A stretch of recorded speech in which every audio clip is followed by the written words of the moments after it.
aspects connected with good governance and new public management, as it has come to be called now. The administration is slowly drifting towards a new public management, which is the trend adopted elsewhere in the world. So you recollect that before the independence, this country was ruled by Britishers. We were under a British colony. And the type of governance at that point of time was generally called as colonial system of governance. So we're reporting to the Britishers. And after independence, the type of governance which has come to occupy our country is called a citizen-centric system of governance, where the citizen is the final word. All schemes, all programs, whether by state governments or by the central government, they are all framed with one focus: the citizen of this country. And it is in this context of citizen that governments all over the country provide services. And that service delivery mechanism is assuming greater and greater importance over the years. Governments come and go. If they do not perform proper service delivery, then they cannot last long. They will be booted out by the citizen of this country. So therefore, governance and public service delivery, these are very crucial topics in today's context. Now, over the years, what has happened is people's aspirations have been rising. So what were the aspirations just after independence are no longer valid today. The passport facility, which used to take about 3 to 4 months at that point of time, now people started feeling that they want passport facility in 3 to 4 days. They want better banking facilities. They want railway reservation to be available immediately. So whatever was happening elsewhere in the world, they wanted the same level of services in this country also. And that impetus, that push was provided by one chief minister of this country, Chandrababu Naidu. He was responsible for bringing in good governance and better service delivery through many measures which he undertook, the e-Seva centers, the me-Seva centers and the like. And the infrastructure which was developed by him in the state of Andhra Pradesh is something exemplary. Other state governments, in respect of this service delivery, then they emulated Andhra Pradesh. And then, by different names, they started opening up facility centers for the citizen. Somewhere it was e-Disha, somewhere it was e-Sampark, and so on. The basic thing which was kept in mind was how to provide better service delivery. Now that required not only 3 things, but rather 4 things on the part of we public servants. Public servant's definition. A public servant's definition is one who is paid out of public exchequer. So we get our salary from public. So therefore, we have a responsibility towards the public. So public servant is one who serves the interest of the public by following the rule of law. So people's aspirations have been rising, and the public servants have a duty to perform towards the citizen of this country. And that is why I said that more and more emphasis now over the years has been given to the public service delivery. So initially, as I said, that passport used to take 4 months, now it takes 4 days. And how it has been done? By 4 things which I wanted to say, that public servants need to become more able in terms of knowledge, in terms of skills, and in terms of correct attitudes. They need to be ethical. All these things combined together, and with the help of ICT, which Mr. Chandrababu Naidu did, which was later on followed at the central government level as well as other state governments, that brought in a mechanism for service delivery which was much more robust. It was much more permanent. It lot of improvements in the system. So all of us in the public service. Over the years, about 35 to 40 years, which we spend in the government, we need to build upon our knowledge, on our skills and attitudes with the help of technology. And technology is something which actually helps us in improving the public service delivery. So what has happened is that initially it was single government which was taking care of the entire development infrastructure delivery. Over the years, there has been a paradigm shift.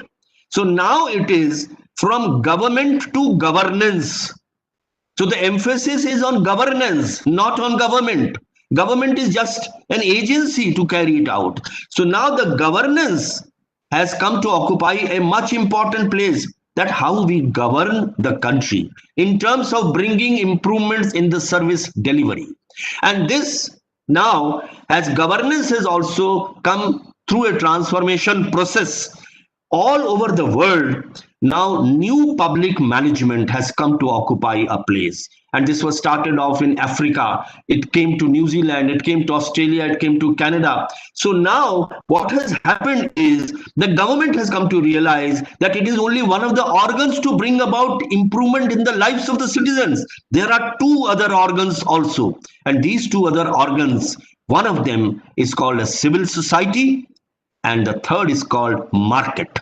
Market means stakeholders. So these three agencies now work together to improve the service delivery for the citizen of this country, and the people who implement this are the public servants.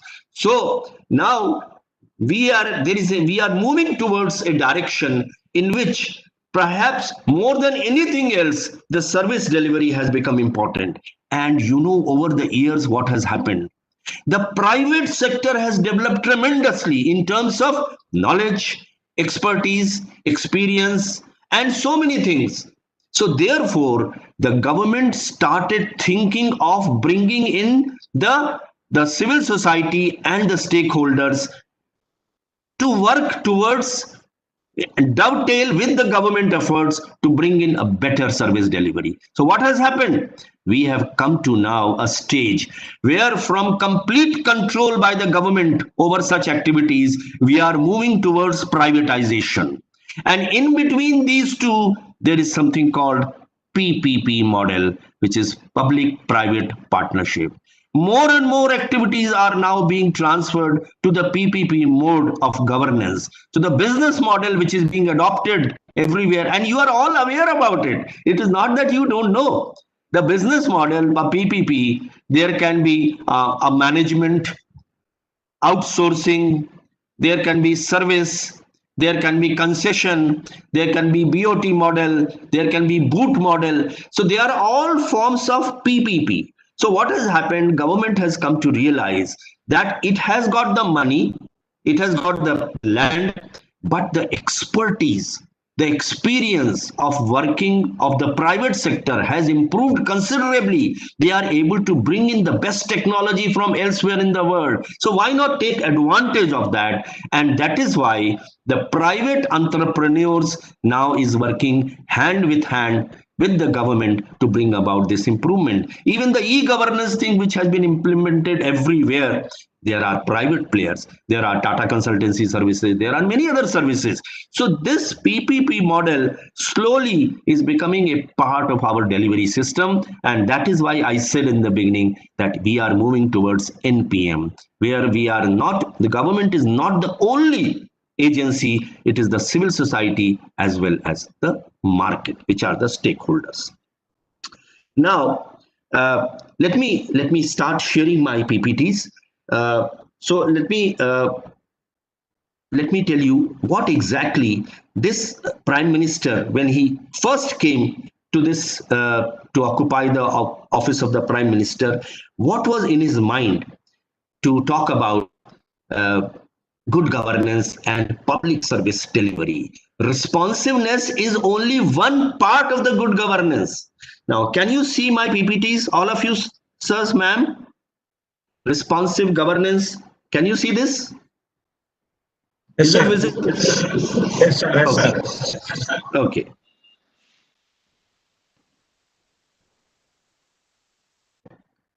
there are 4 pillars of citizen-centric administration.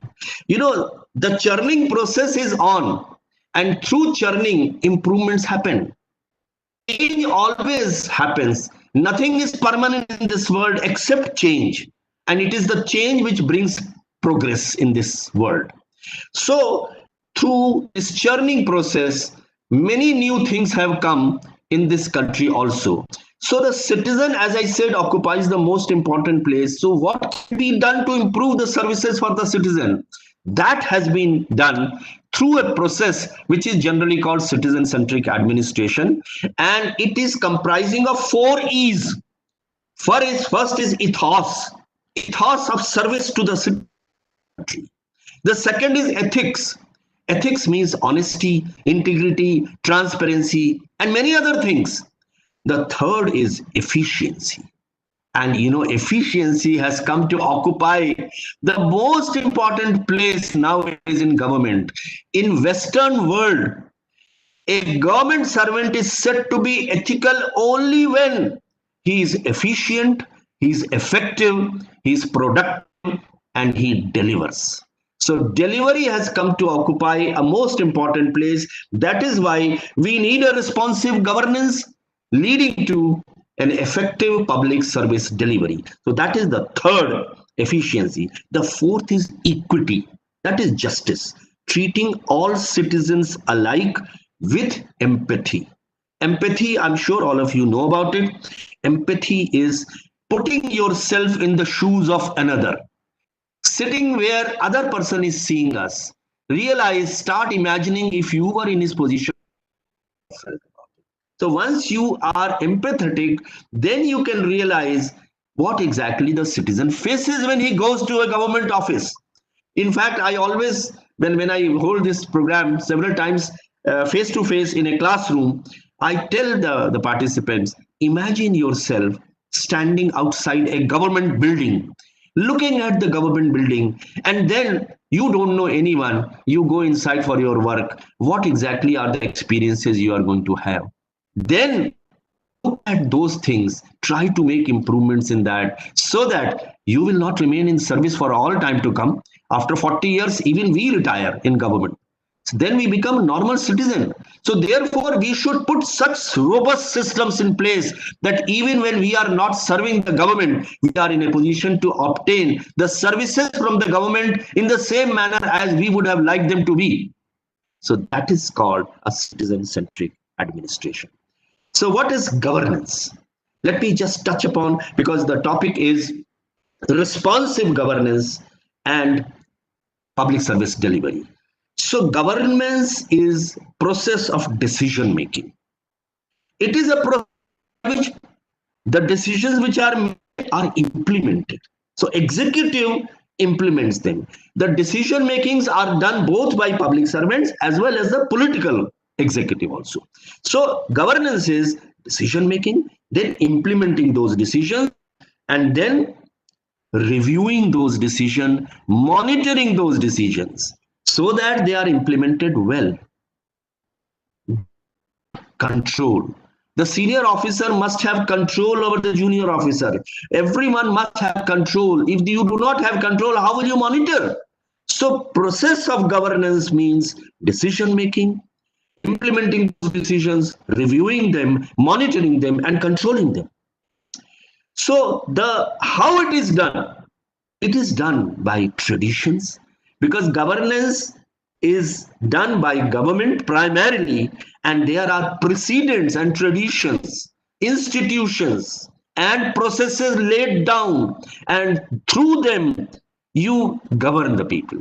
Take, for example, let me talk about a railway reservation ticket. Now, in the old times, how will you get a railway reservation? There was a process involved. So you will get up from your bed, travel to the railway station. That was a part of a process. If you prepare a chart, the first thing would be you have to change the place from house to the railway station. It's a part of a process. Then you go to the inquiry, find out about the trains. Then you fill up a physical form. Then you fill up the form and stand in the queue. And then when your turn comes, then you talk to someone in the sitting inside the window. Then he will tell you, yes, the train is available. Then you make payment in cash. Then he gives you a ticket which is printed on government stationery. Then you come back. This is a process. In government also, everything moves by a process. The passport which used to take 4 months, it takes 4 days now because we have cut short many processes, procedures. The pre-police verification, which was compulsory in those times, which used to take 3 to 4 months, it was cut short. And now the passport is readily available because that pre-police verification does not take place. So service delivery has improved by many methods, by seeing to it that the processes are streamlined, the processes are improved, the processes are cut short, and so on. And then there are traditions, precedents which are worked on the file. There are institutions which help towards public service delivery. So this actually determines how power is exercised. There are rules, regulations, and the public servant is one, as I said, he serves the people by enforcing the rule of law. He is bound by rules. All of you are bound by rules. But how many of us, being rule bound, still, how many of us actually help the people? That is the moot question. Attitude. So attitude becomes extremely important in that scheme of things where both, all the three, knowledge, skills, and attitudes are important. So decisions are made by the government on issues of public concern. So ultimately, as I said, I keep on coming back to again and again, it is the public for which we are working. Objectives of the government, this is the definition of the objective. It is a systematic effort to focus on the commitment of the government towards its citizens in respect of standard of services. So standard, the quality, the quantity, how to work towards improving life of the citizen of this country. That is commitment which a government gives to its electorate every time it comes for 5 years. But at the same time, there is a condition. You have to maintain the standard of services. So this is the objective of the government, and this thing is achieved. There are various factors. Information.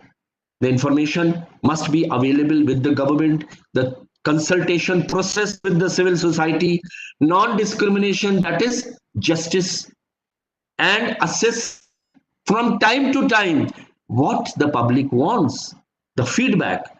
The grievance redressal system is one of the most important parts of our administration today, because if you choke the communication, if you do not redress the grievances of the people, then what will happen? It will start working up inside, and people grievances, if they are not solved in time, then what will happen? They will launch a tirade against the government. I remember when I was the collector of Karnal district, the chief minister was Mr. Bhajan Lal, and he used to tell all the collectors, including me, every one of us, that he will assess the performance of the collector on this fact: how many people come to meet him at Chandigarh with the grievances. And he said, try to take care of the grievances at your level. That will reflect on your efficiency and not the people coming to Chandigarh. He said, I would consider that officer as most inefficient if many people come from that district to Chandigarh to meet me for their redressal. Then courtesy, elementary courtesy is something which is of the government. We need to be very courteous to the people. Then we must value the time and money of the citizen. If he has to take leave for the entire day, if he has to bribe the people to get the service, then the objective is not achieved. So this again is a very important objective in public service delivery. The government, please understand, the government is run by people, officers, executives, managers. Many people have this misconception that the government is run by politicians. No, politicians are there for basically policy making, but the execution part is done by you people. So it is the officers who are in direct contact with the public in terms of public service delivery. And what is the most important contribution all of you make? You make decisions.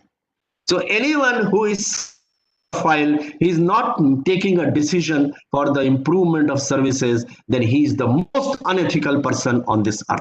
So the important thing is decision making in time. A decision may not always be correct. It may be wrong also, but take that decision in a time bound manner. That is why the government of India and the state governments have introduced the concept of Right to Services Act, because the decisions were not being made in time. So this was also one direction in public service delivery. So decisions are made based on information. So the information channel must not be choked. Indira Gandhi lost the election because it choked the information channels. There was no feedback, so it lost the election.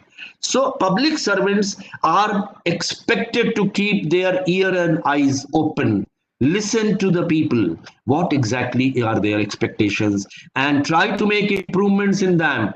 And please understand, and this is, I'm not preaching, I'm only trying to tell you from my experience. The day you join a particular office, start thinking about the various creative and innovations which you can bring about in that office in order to improve the public service delivery. That will be a great contribution made by you, because many of us, when we join an office, we start thinking, well, I'm going to stay here for next 3 years. A lot of time is there. I will take decisions. I will make some improvements, and time passes away quickly. So day one, start thinking how you can bring about improvement in the public service delivery. So this particular aspect of public service delivery is brought about by good governance. So ultimately it is the people, and the 8 ingredients of good governance. All of you must already be aware, but I will just repeat it for the sake of doing it. Then I will move on specifically to how the public service delivery can be improved upon, how you can be responsive. So you can be responsive. You see, if you look at it, responsiveness is one of the 8 ingredients of good governance. Kindly see.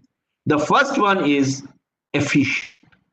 You have to be efficient in order to indulge in good governance or responsive governance.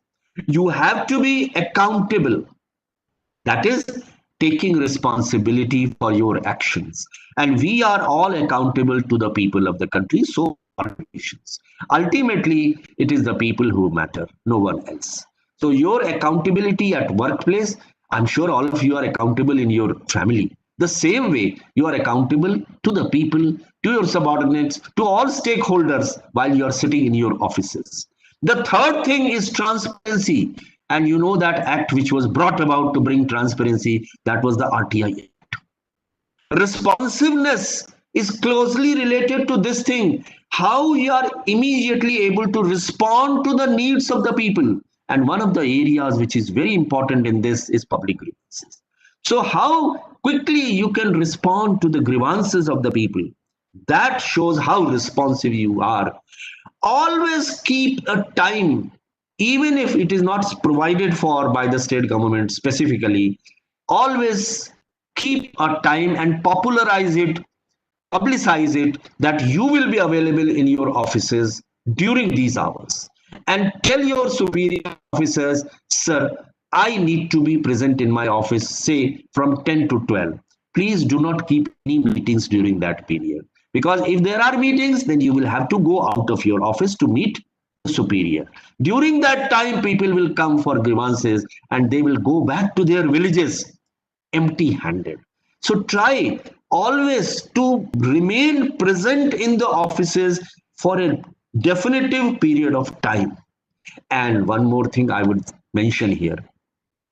Do not give adjournment to court cases. You know, court cases assume a very low priority. Those of you who are deciding court cases, whether revenue cases or other cases, don't give dates. Because the moment you give dates, that means the public who's coming from far distances for listening, for hearings, they will have to go back just like that. And the advocate will have to be paid that fees. So you need to be accountable. You must take care that the people's grievances are heard. And one more thing I would suggest, it's a suggestion again, it's a suggestion, you may or may not like it. Don't keep a P outside your office to usher people inside. I was the director of information public relations for almost 4 years. Then I became secretary of public relations. And the pressmen who used to, which is my job, my job was to meet the press people. So there was a peon sitting outside, and my predecessor had put that peon there. He used to stop everyone, ask for a visiting card, and only after his own decision he would allow them inside. So he acts as a blocker between you and the public. So I got this lesson. I removed that man. I kept my doors open. During that time, anyone could just walk in, because if you have that system, your subordinates will know that your boss, their boss, that is you. You can meet people also, and any grievances can be brought to your notice. So they will become very, very careful. They will not sit on the files, and decision making will be quick. So this is one area where you can bring a lot of improvements. They are very simplistic things. And we blame many a time the politicians. How many times the politician tells you not to meet people? Never. Does the politician tell you that don't clear the files in a time-bound manner? Never. Does the politician not tell you that you should come to the office in time? Never. Does the politician ever tell you that there should be delays in your office? Never. Office, the politician ever tell you that the godowns and the storerooms should be properly cleaned, the record should be kept properly? No. The politician also ultimately is interested in the welfare of the persons. And there we sometimes take shelter behind the politician by saying that there were so many pressures. No, the pressure may be there, but then there are ways of circumventing that pressure also. But these elementary things which you can do in bringing about the improvements in the service delivery, you should do that. Next is consensus. You must arrive at decisions in a consensus. One of the best prime minister of this country who worked on consensus and participatory approach was none other than P.V. Narasimha Rao. People give a lot of credit to Mr. Manmohan Singh for the liberalization and globalization and bringing the country from near bankruptcy. But the credit actually goes to P.V. Narasimha Rao, who used to take decision. He will sit quietly, listen to everyone, and he would then work on the consensus. He could take very bold decisions because he used to encourage people to talk.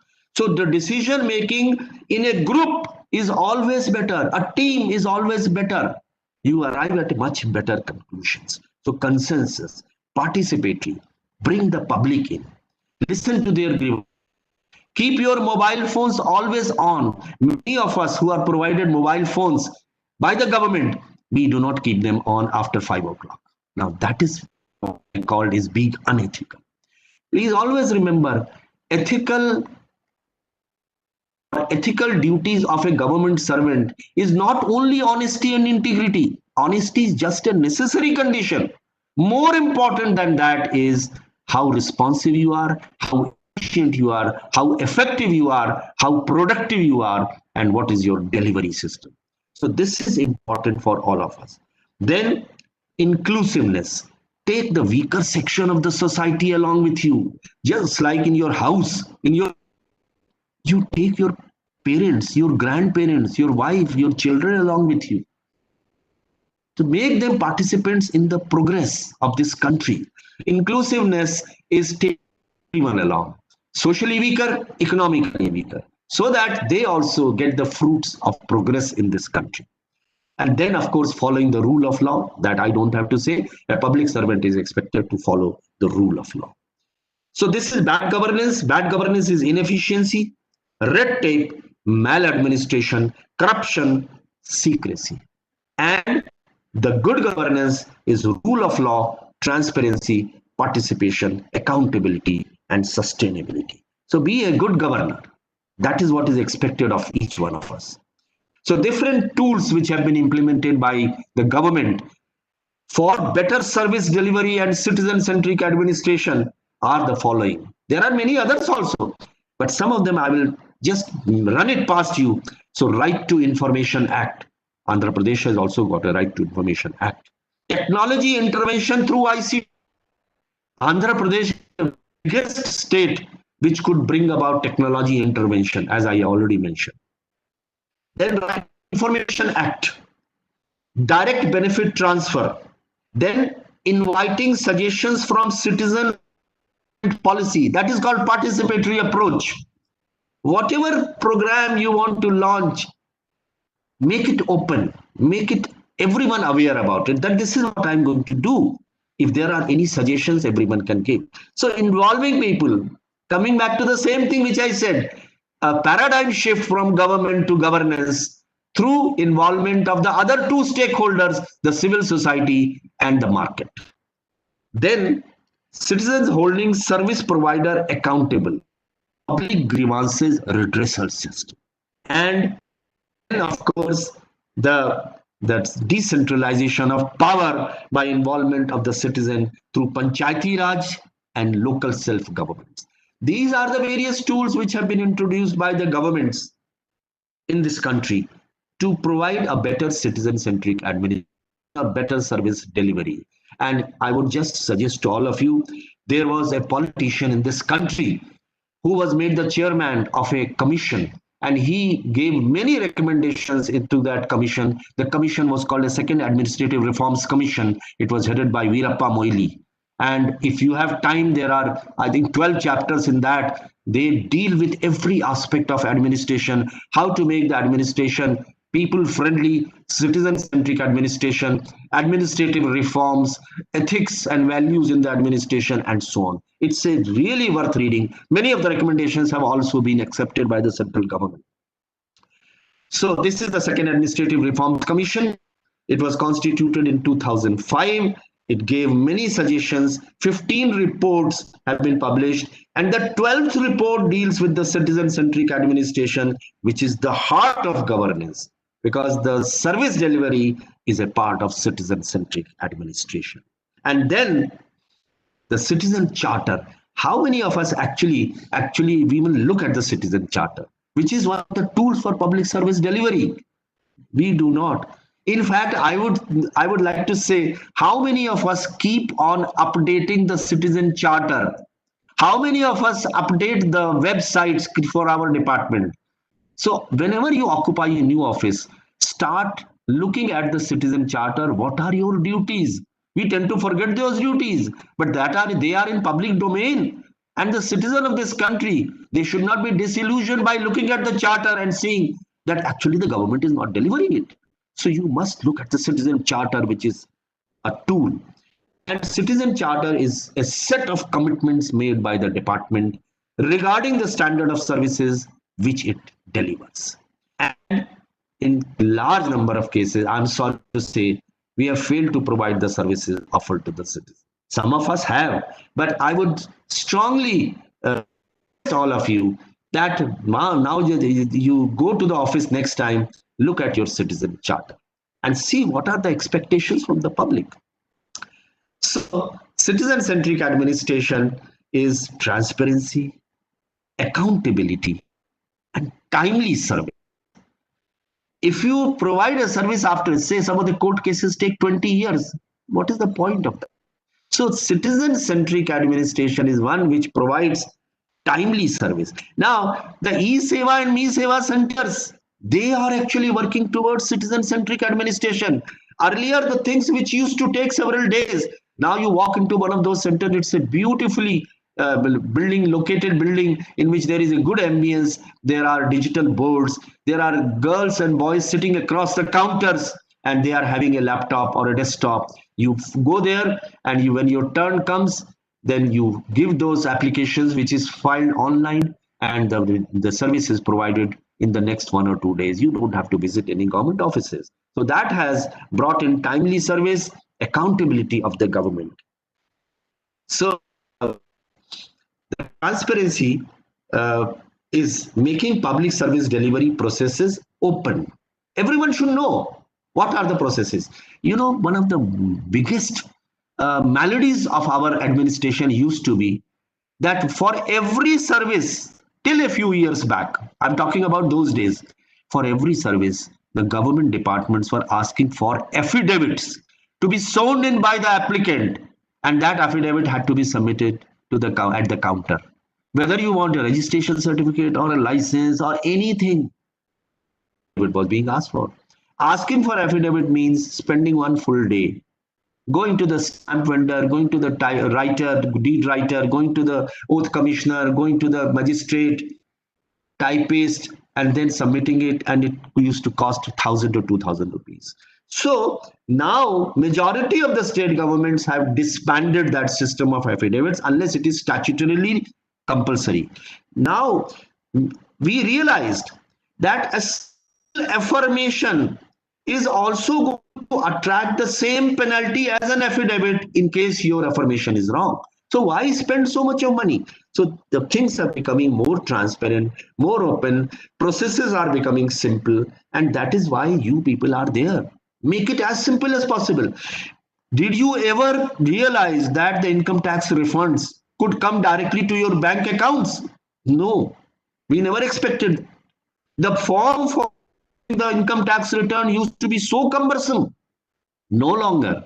It is one of the very simplest form. You don't require help of a chartered accountant. And many other reforms have come done by the government recently, where it will be totally faceless.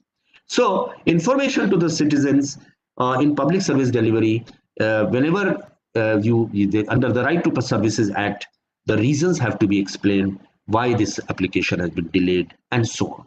So these are the RTPS highlights and accountability. So if a person is responsible for delaying the service, then he is accountable. He can be penalized, and different state governments have got different penalties. Somewhere it is 250, somewhere it is 1,000, and so on. But the RTPS Act, or Right to Public Services Act, is very much prevalent in a large number of states. So then timeliness, that if he does not provide it, then again there is a penalty. It can be legally enforced. So this also is one of the major steps taken by the government. Now let's see the procedure. Whatever procedure is there for getting the service. So the procedure is, first of all, you file an application, then application is submitted across the counter, then application is verified by the authorities, then application is either accepted or rejected with reasons. Finally, accepted application is processed, and last is the service delivery. So the service delivery, the process is this long. Try to cut short it. And ICT has come in a big way in cutting it short. As I told you, there was a creative man who was sitting in the railway ministry who brought about IRCTC site, and with the help of ICT, the entire process was cut short. Now you can get a railway reservation ticket in 3 to 5 minutes. And as I said, the initiative was done by the Chief Minister of Andhra Pradesh. So the government services, there is a vicious cycle. There are high cost and poor citizen outcomes are there. So there are delays, there are steps in the process, multiple interactions. You have to come many times at the counter. Procedures are complex, systems are complex, they are inefficient, they are less transparent, poor quality of services. So these are all things which actually weigh on the mind of the customer, the citizen of the country. And Mahatma Gandhi said that the citizen is actually a customer who comes and meets you. So the citizen tries to bring in the middlemen, likes to pay them rather than standing in the queue for a long time. So this is why the public service delivery, you must look at. The day you come to the office, you find out what are the different areas where the public interaction is there. What are the different application forms the public have to submit in the offices. Try to see those forms, whether they can be simplified. And then try to see the processes and procedures, the number of hands through which that application passes. Can we cut it short? Then can we bring in ICT into this? can we also bring in self-service? Like the railway reservation is a self-service. Airport ticket, airlines ticket is a self-service. Payment of utility bills, it has become a self-service. The banking, it has become a self-service. So there is no interaction with anyone. And thereby, the government is able to provide good services to the citizen of this country. So the desired state of the services should be like this: on-time services, increased convenience, better see. One should be able to see what is the process involved. It should be transparent, simple, and easy to use, and a good quality delivered at a lower cost. So, quality with a lower cost, simplicity, transparency, better convenience, and on time it is should be available. That is the quality of a good service. It should bring delight on the face of the customer or the citizen. The citizens are normally, they feel terrified going to visiting government offices, and particularly a police station, they will be very terrified. So the government service or service delivery should be such that it brings delight on the face of the citizen of this country. So the excellence in service delivery, how do we bring it? First of all, the elementary question is, I'm going to ask all of you, why did you join the public service? You must have had some dream in your mind. What was that dream? The dream, to majority of you, I would think, there are exceptions, I'm not going to talk about them. The dream may be something else. But the majority of you, the dream would be to serve the people of this country. Because there are two types of people, in this world.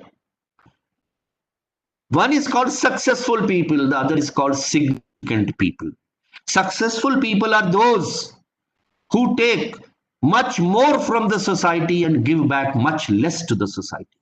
But significant people are those who take much less from the society but give much more back to the society. Try to be significant people. And public service actually provides that opportunity to become a significant people, because you are in a position to help the people of this country. The day I joined as collector of Chandigarh, I was on deputation to the Ministry of Home Affairs. Chandigarh is a union territory. That very day, the local member of parliament, a very noble man, his name was Jagannath Kaushal, he came to my office and he said, Mohan Sahab, you are the new collector of this Chandigarh. I am going to a place called Mani Majra, where I am holding a public meeting. Will you be kind enough to accompany me? This would give you an opportunity of meeting the public of this region. I gladly accepted that and I went with him. I had just about 8 to 10 years of service by that time. And there on the dais, he got up and he said, Mr. Mohan is the deputy commissioner, the collector of this Chandigarh. And then he turned towards me. He said, Mr. Krishna Mohan, you are a public servant. And by virtue of being a public servant, you have the opportunity of serving the people of this country. And you have a power in your pen, because the pen which we hold, that has the power. He said, you have the authority, you have the power in your pen. Try to use that power as much for the benefit of the citizen of your city, Chandigarh. Because if you use that power, you can do a lot of good to people of this Chandigarh. And when you do a lot of good to the people, the citizens, they will give you blessings. You will get blessings from those people whom you will do a lot of good by exercising power of the pen. And those blessings will come completely free of cost. You don't have to pay even a single penny for getting those blessings. Rather, the government is going to give you salary for that. So he said it's a win-win situation for a public servant. A public servant gets free blessings and he is able to do a lot of good to the others. I never forgot that. And also, please remember, Narendra Modi ji also says many a time when he addresses civil servants, when you are signing a file, the word file is made up of 4 letters. If you rearrange the letters of the file, it becomes life. So behind every file, there is a life of a citizen, the same citizen about which we talked as part of the citizen-centric administration. So when you dispose of a file, try to do a lot of good to others. And if you do a lot of good to others, by imagining that there is the life of a citizen behind it, then that citizen is going to give you blessings.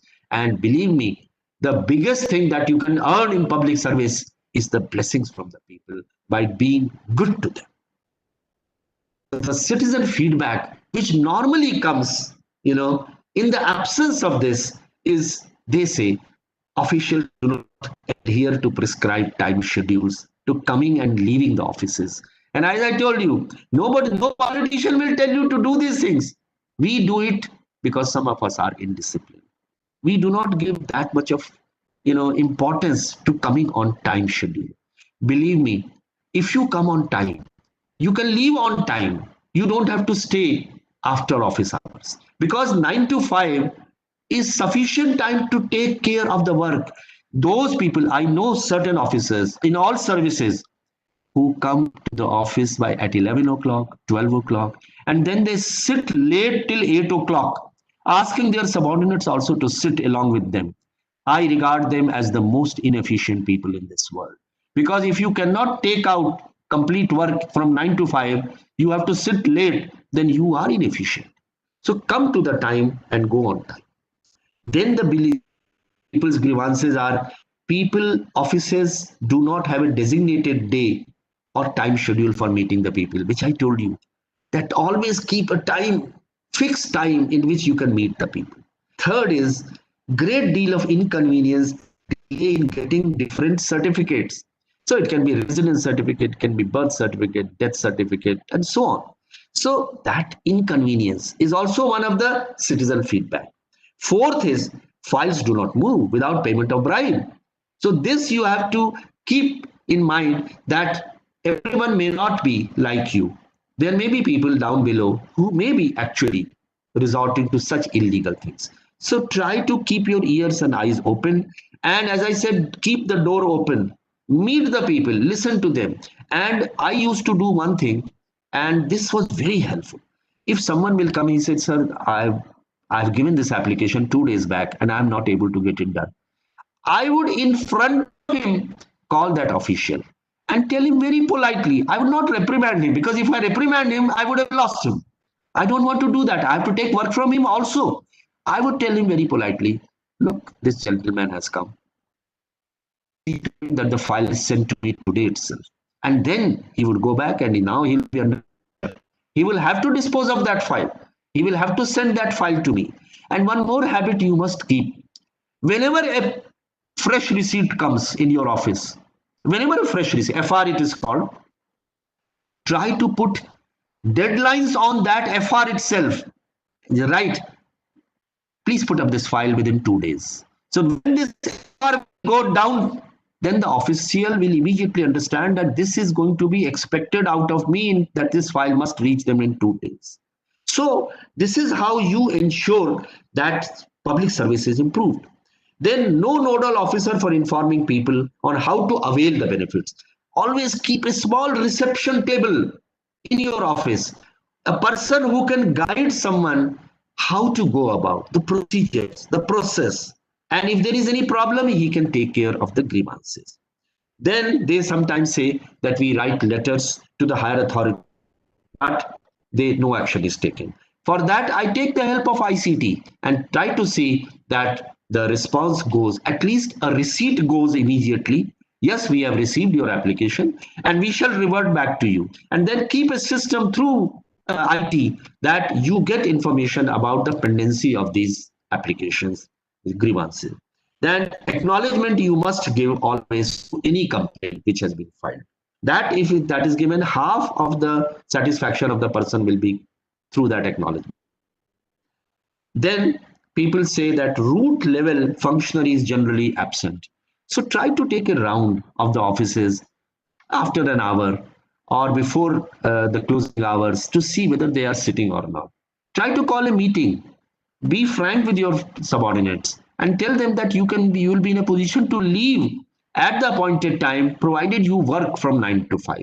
Don't be absent. Only go for that much time during lunch breaks. Don't waste time because people keep on coming and standing in the queue and waiting for people to come. Again, it's a public service delivery. Then corruption. I will touch upon corruption in a little while from now. Then senior citizens. They must be treated with due regard. Then negligence sometimes is there on the part of officials. Even when you point out, the senior officers points out, it goes unheeded, unpunished. Always keep a system of rewards and punishments. Those who work hard, give them appreciation letters, and those who do not work hard, give them stinkers. Because that stinker, he must understand that that stinker will go to his annual confidential report file, and his chances of promotion may also get affected. So don't keep it that everyone is like, equally. Don't keep them on an equal thing. Those who are working hard, they must be appreciated, and those who are not, they must be pulled up. And then action is by the vigilance authorities and anti-corruption to check corruption. Well, my view has always been that preventive vigilance is always better. Try to streamline the systems in such a way that the procedures, there are no discretions, and there is a time bound, action which you can ensure through IT. Then disclosure of information are not being made at the lower level. So there are certain disclosures of information. Sometimes it does not take place at the lower level. That also you must do. And sometimes citizens do not receive information or satisfactory response. So these are some of the feedbacks, and try to work on these feedbacks for improvement in the delivery. So ultimately the public trust, it gets affected. So the service delivery, citizen participation in your decision making, as I told you, that government to governance involve the citizens of this country. Always be available on your mobile. Many a times such valuable information will be passed on to you by citizens of this country, provided you encourage them. I remember many a time fire used to take place, and before I used to get a call from the fire station, I used to get a call from one of the citizens of the area, because I had encouraged people to talk to me on my mobile phone. So this is how you involve the people. You have only two eyes, but in a city which you are governing, if there are 1 lakh people, then there are 2 lakh eyes. They have much more vision. You can look at every nook and corner of your city. They will be in a position, they will become your agents, or people who will bring about that change by informing you in time. Then the decision making process, as I said, take a decision, wrong sometime, but take a quick decision. I do not subscribe to the view which people, some of them have, that no decision is also a decision. It is not. If you sit on the file, you are actually encouraging your subordinates and the people in order to indulge in corruption. Don't do that. And that is a bad impression. Openness, transparency, and maintain certain values, ethical standards, moral integrity. And always remember that God has given you enough.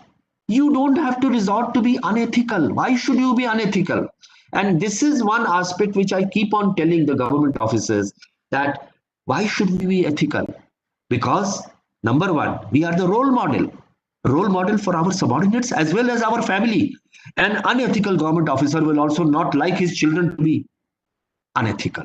He would like his children to be ethical. So, since you are the role model, therefore you should be ethical. And secondly, why I always say be ethical.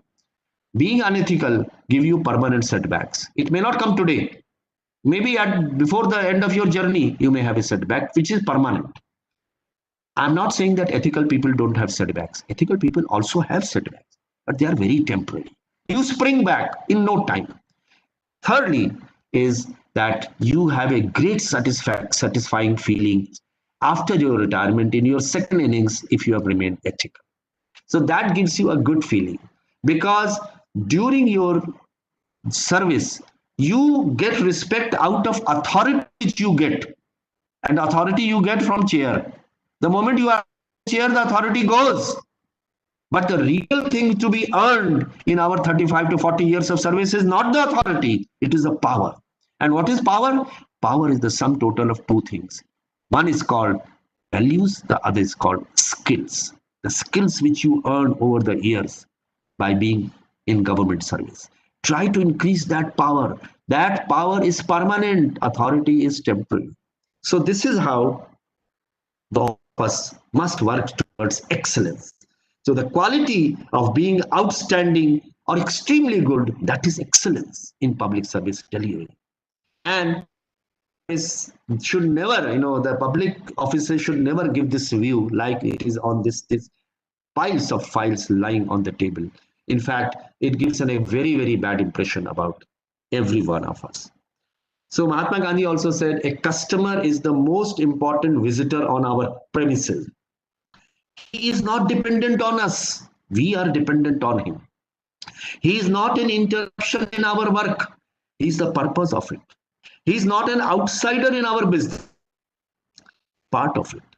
We are not doing him a favor by serving. He is doing us a favor by giving us an opportunity to do so.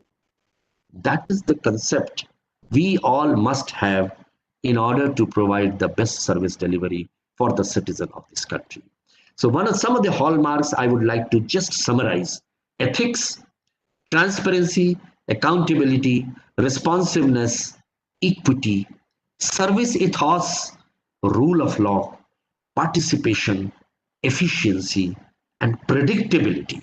So these are the hallmarks of an effective public service delivery. And the core principles for making our governance citizen-centric is you must follow the rule of law. You must make your institution vibrant, responsive, and accountable. Anyone who comes to your office should feel happy, should get a good feeling, should get a delight. Your institutions, wherever you sit, should be clean, should be welcoming to people. There should be a welcome desk there. You should be available on your telephones, on your mobiles. Be responsible, be accountable, and involve the citizens in decision making. Try to decentralize the things wherever you think it's proper.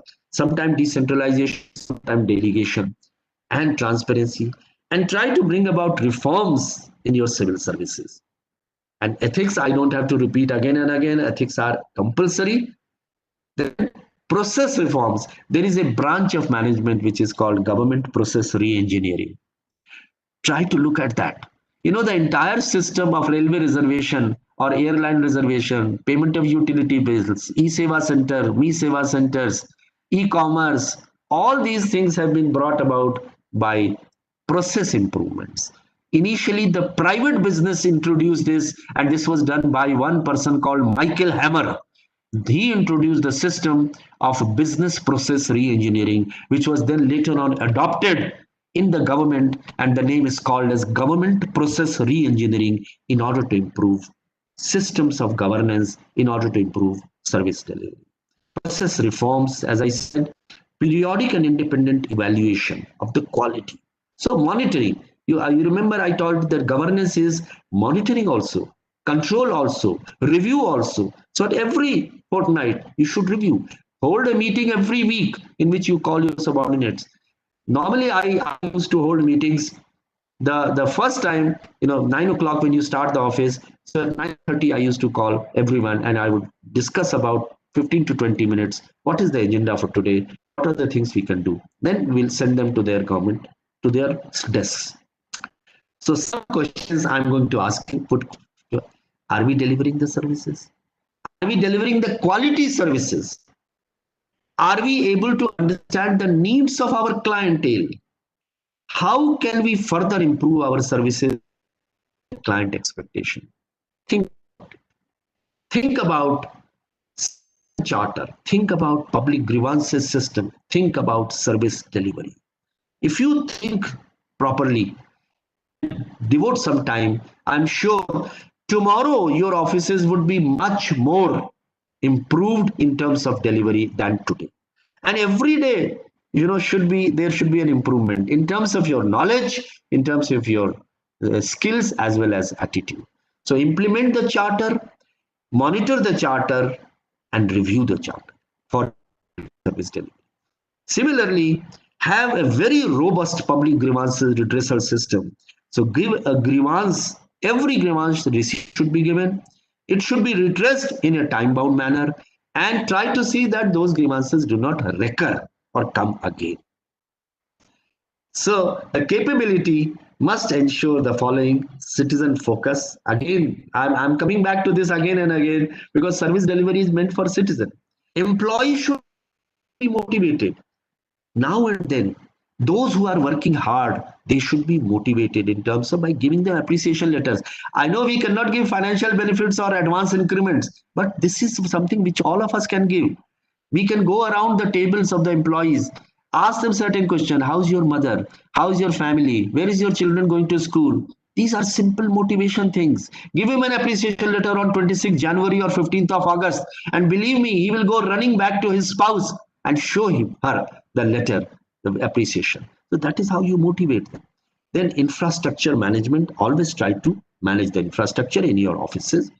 Then process reforms, again I come back to this, try to imagine a good work culture should be there. Rethink the existing systems, design new models, and redo the structuring of your organization so that you can then get those ISO certificates also. You can then invite press people to see your offices, how improvements have been made. You can take interviews from the people. And believe me, these things have a long lasting effect, not only on the public, but also your employees. So they are both your stakeholders. So in 1835, Lord Macaulay admitted before the British Parliament, and he said, I have traveled across the length and breadth of India, and I have not seen in this country such high moral values, people of such caliber, and I've never seen one person who is a beggar, who is a thief. Such wealth I have seen in the backbone of this nation, which is her spiritual and cultural heritage.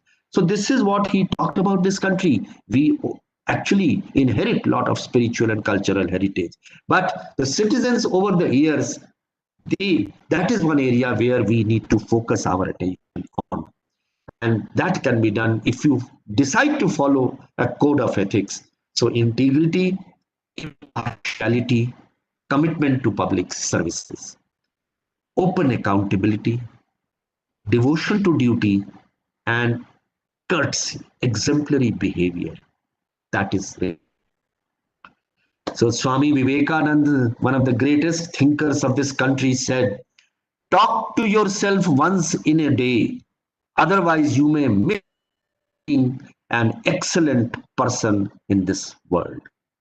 So with that, I would end my presentation on this responsive governance and public service delivery.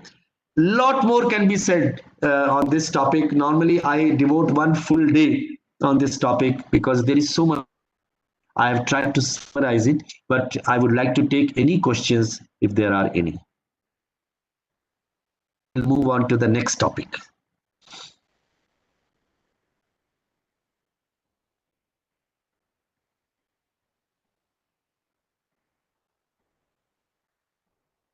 Yes, sir.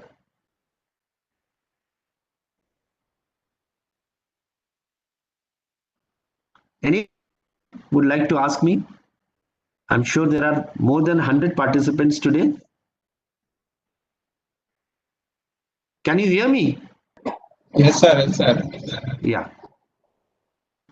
So any questions? Sir. Yes, please.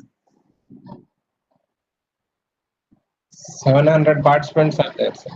Oh, 700. Okay. Yes, That's sir. nice. Okay. So anyone would like to ask me anything, any query, any doubt which you have in your mind. But as I said, all of us enter the service not only for our family, but for the larger family of this world, which is the citizen of this country. So any questions? Otherwise, I will move on to the next session.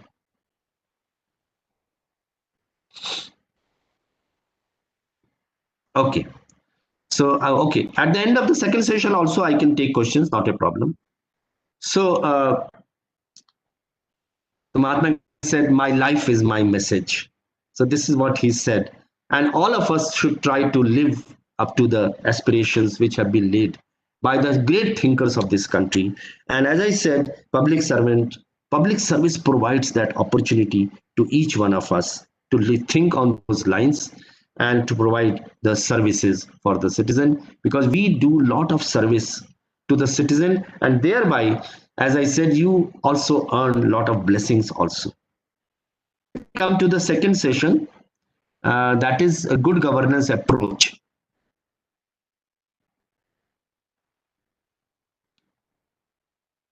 Uh, I would like to show you one more thing, which is very interesting. In service delivery, there was one thing that a citizen of this country actually he visits offices from cradle to grave. The day he is born till the day he actually dies. So that is called a cradle to grave. So let me show you that thing. I was very tempted to show that thing, that cradle to grave. See, this is what I wanted to show you. The government to citizen services are generally called as G2C services. So see, kindly see, that you are a child. So when you are the child, then you have to birth certificate. You have to get a lot of inoculations, vaccinations, so health care. When you become the student, then there is a school, there is a scholarship, e-learning. Again, you have to go to the government departments. When you become youth, then employment services, vehicle registration, your motorcycle, your car, driver's licenses, then passport, visa. When you are youth, then when you raise a family, then agriculture, you have to go to department, land records, revenue department, property registration, marriage certificates, taxes payment, utility services, municipality services, and finally in old age, ultimately you get pensions, insurance, healthcare, and finally it is the death certificate. So this is normally called as cradle to grave. The government to citizen services is called G2C services. It is actually cradle to grave. So with that, I would end this first session, and now let me come to the aspect of providing good governance, and we will go slightly in greater detail that what exactly good governance is, what is NPM is.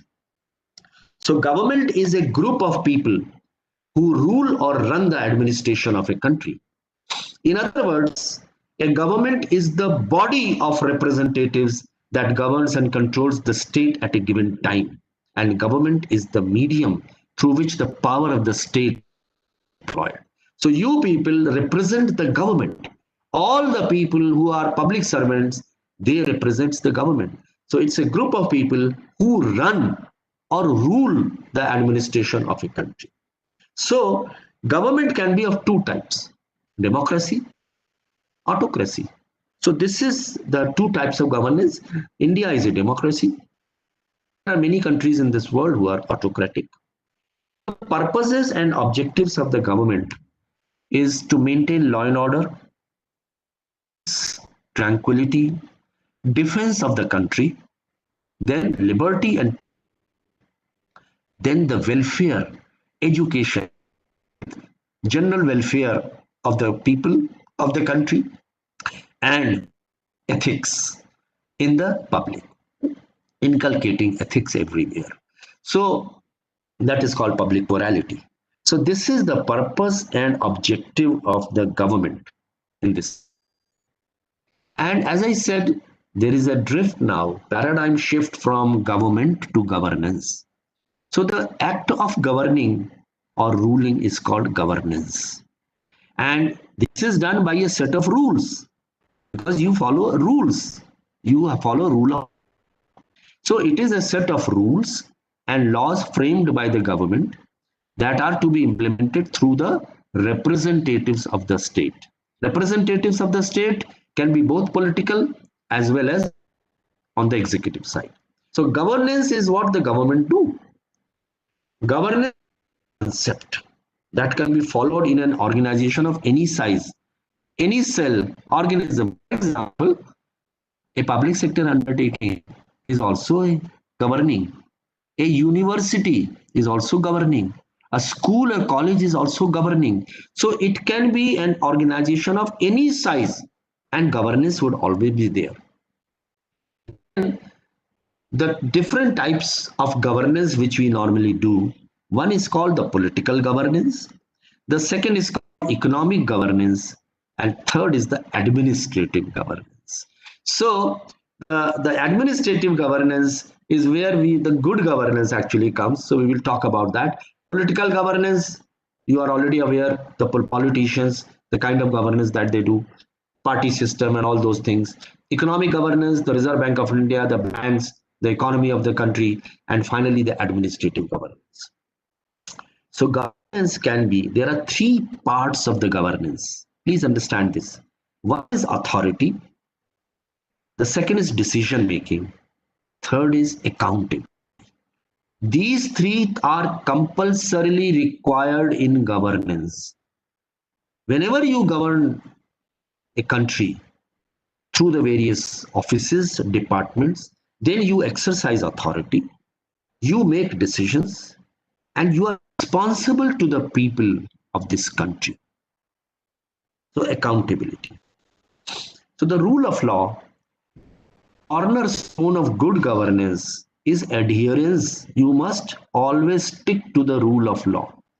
That is the impersonal and impartial application of stable and predictable laws, statutes, rules, regulations, manuals, bylaws, all these things which are in black and white, you have to follow that without regard for social state constitution.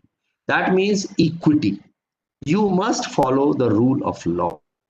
It will be the same for everyone. You see, that is how you will govern. If one starts being partial to someone, then the is not being exercised. You have to adhere to them, treat everyone with equity, equality, justice. And there are three areas I told you in the first lecture also. That one is the state, which is the government. Second is the civil society. And third is the market. So they are shifting now our emphasis from pure government to governance, and the actors in governance or the players in governance are state, civil society, market. State does not mean state government. State is that authority, the government. It can be a central government also, it can be state government also. So the government, civil society, and market. So state is there to enable to make changes in the law and incentive structures and to develop local capacity. That is, encourage local capacity rather than to manage resources or to deliver services directly. The state's purpose is to change the laws, incentive structure, etc. Ultimately, the aim is to deliver the services. And it should create a government where people can be very, very effective in meeting those needs. So this is state, what the government does. Second is civil society. These are the NGOs. These are citizens. These are the groups who are outside government, but they are prominent people in that area whose voice matters. So these are called NGOs or non-profit organization, and they are great pressure groups. You know, on environment side, there are so many pressure groups. There are so many parts of the civil society which actually exert pressures on people that environment should remain clean and so on. So they represent the people of this country who otherwise may not have any voice. So they are marginalized, those who are poor people, who are not able to organize. So their interests are looked after by the civil society. So NGOs may engage in policy. That is why I always say that whenever you want to implement a decision, always keep the public informed. Even small things, you keep the public informed. Supposing there is a electricity disconnection, service, you have to provide service. The electricity will be cut off. So what do? You bring out in the newspaper or send WhatsApp messages saying that the electricity supply shall remain cut off from such a time to such and such time. Similarly, water supply. The same way, so the civil society must be kept informed of what you are doing, because then they can give you a feedback or reaction As I told you, you have only two eyes, but if you combine all the eyes in a city, they will be more than a lakh sometime. So NGOs mobilize people to receive government services. The third is the stakeholder. So stakeholders are those who will benefit from this service given by the government. They can also be referred to as the governed. People who get the service from the government, they constitute the market, the affected people. So NGOs represent a group of people, civil society, the knowledgeable people, the influential people, the pressure groups. Market comprises of all the stakeholders who get service from the government. So this is a trinity of the three, which is actually acting in every country. So governance and government, they normally in dictionaries, you will find that they are almost the same. But activities are encompassed in the act of governing. Whenever you talk about governance, then there are many activities. One is rule of the law, orchestrate the law, control the things, lead by example, manage, and so on. And there are rules and controls in governance. So now let me come to the most important aspect of this is good governance. So good governance, I told you there are 8 ingredients. So how good governance came into, because actually we were having public administration. Then people's aspiration rising. They started expecting things from government. They expected that the service delivery which used to together, it should be available to them at their doorsteps. That is why, in Delhi administration, many of the things which the AAP party was taking mohalla clinics. Clinics were taken from the hospital to the busy localities. Education also. So the people's aspirations. Similarly, as I told you, railway reservation, e-commerce. Now you don't have to go and purchase things from the market. Things are available, delivered at your doorstep. So this led to a shift from public administration or government to a new concept which is called new public management. So new public management started off elsewhere in the world, New Zealand, Canada, Australia. Then it slowly traveled through policy transfer to this country. So ultimately, the good governance was getting achieved through new public management. The components of good governance, who was advocating this good governance? The funding agencies. So the World Bank said that there should be 4-dimensional framework, and 6-dimensional framework will be the world governance indicators. 8 characteristics of good governance, as I told you, 8 ingredients, they were given by the United Nations, and they laid out the strategies and critique of good governance. So good governance in India we talk about now, and particularly kindly see the screen, good governance initiatives of Andhra Pradesh, because Andhra Pradesh is one state where good governance has been implemented in great detail and very effectively by the chief ministers. So the introduction is, this is the panorama. What are the different parts of the system? Civil servants, all of you are civil servants. Public servants are also civil servants. So we belong to any department, but you are performing a purpose for the civil society. You are the civil servants. Then there is a central government, then state government, then there is a legislature, there is a judiciary, there is international agencies, International Monetary Fund, World Bank, UNESCO, UNDP, all these organizations, they are international agencies. Then there is a civil society, NGOs, private sector. And I told you that over a period of time, there is a shift now. We are taking more and more expertise, funds, experience of the private sector. And that is how the PPP model is emerging more and more. Nowadays, you are aware, even such areas which were hitherto core areas of the government of India, there also the private sector has entered.